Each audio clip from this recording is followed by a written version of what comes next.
asalaamu calaykum waraxmatullaahi tacaala wabarakaatu kulanti wacani wanaagsan saaxiibayaal soo dhawaada barnaamijkeenan waxaan uga hadli doonaa ka cabsashada guuldarradu sideedaba waxa ay furtaa albaab cusub midaa oo keenta khibrad iyo nolol cusub sidaa darteed mar walba waxaad u baahantay inaadan noloshaada ka dhigin mid xiran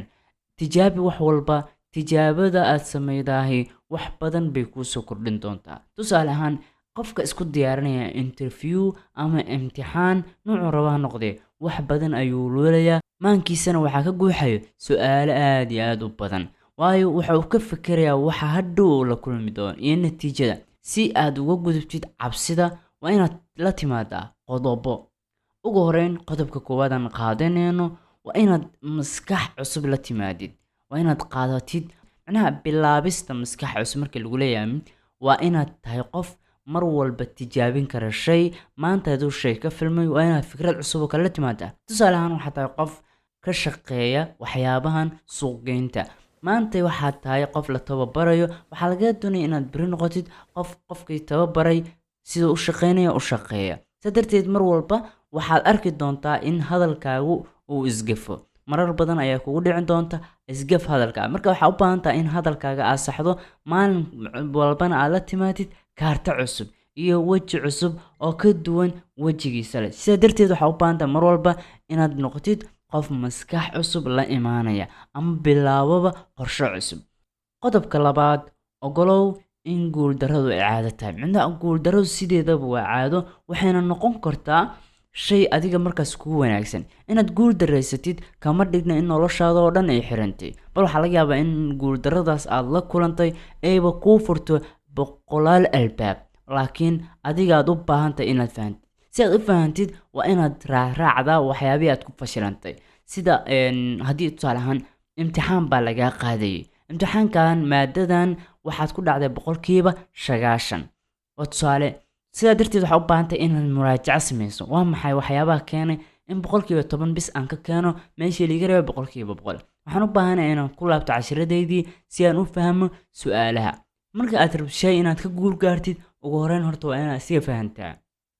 sidaa darteed mar walba guuldarradu waxay keentaa cashiro cusub waxayna furtaa boqolaal bog oo xirnaa marka ma ahan guuldarradu inay ka dhigan tahay dhammaadka nolosha bal waxaa laga yaabaa in qayrba uu ku jiro in qofkaas uu guuldarraysto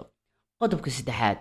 la hadalka qofka aad ku kalsoon tahay macnaha haddii aad tahay qof cabsi badan inta badan ka cabsanaya guuldarrada ama waxyaabo badan guuldarradu meelo badan bay gashaa waxbarashada interviewga shaqada ama wareysiga shaqada ama haddaad xaasila tahay dhanka gogosha waxay rabtaa noqoto cabsidu hal shay bis ma ahan boqolaal shay ay gashaa si darteed waxaa u baahan tahay qof wehel ku ah xilliyada aad u baahan tahay inaad heshid nasiino iyo farxad iyo waqti raaxa leh si darteed waxaa u baahan tahay mar walba inaad heshid saaxiib garabkaaga taagan mar walba waxaad yeelataa marka qof aad la hadli kartid wuxuu noqon karaa qofkaasi familkaaga mid ka tirsan mid ka baxsan asxaabtaada kale caadiga ah qodobka kale ka cabso laakiin si kastay ahaataba samee shayga mar walbaad ka cabsanaysid oo isdhehaysa ma samayn kartid waxaa ka wanaagsan adigoo sameeyey tijaabi waxaa laga yaabaa ka cabsashada aad ka cabsanaysa shaygaas marka aad tijaabiso guda gasho waxaad arki doontaa in noloshaaduba ay ka xirnayd shaygan faa'iido badanna ay kugu jirtay ogow inaad mar walba ku guuldaraysan kartid laakiin noqo qof isku daya qofka isku daya 100% wuxuu ka fiican yahay qofka aan waxba tijaabin wuxuu yahay qof mar walba guuldaraysta cabsida oo dhan qofka ay ku dul nooshahay ama ay dushiisa saaran tahay waa qofka ka cabsada tijaabo nololeed nuuceerto ha noqotay adigu noqo qof wax tijaabiya si aad u noqotid qof ka baxa ka cabsashada guuldarrada qodobka kale si naftaada doorashooyin badan noloshaada ha ka dhigin mid kooban cabsida oo dhan waxay kaaga bixi kartaa in noloshaada u yeesho boqolaal albaab macnaha boqolaal albaab marka ku leeyahay waa inaad tahay qof maanta haddii shay uu ku fashilmo beri shay kale la iman kara waa inaad tahay qof mar walba maskaxdiisa jirkiisa noloshiisa oo dhan ay xaadir tahay haddii aad maanta fashilantid ha ka cabsan inaad mar kale tijaabisid cabsida qof soo marta midda ugu xun waa in qofku uu ka cabsado inuu wax tijaabiyo inuu guul gaaro inuu guul daraysto haddaad ka cabsatid guuldarrada waxaad noqon doontaa qofka adduunka ugu nasiibka xun dadka intooda badan waxay u arkaan guuldarrada nasiib darro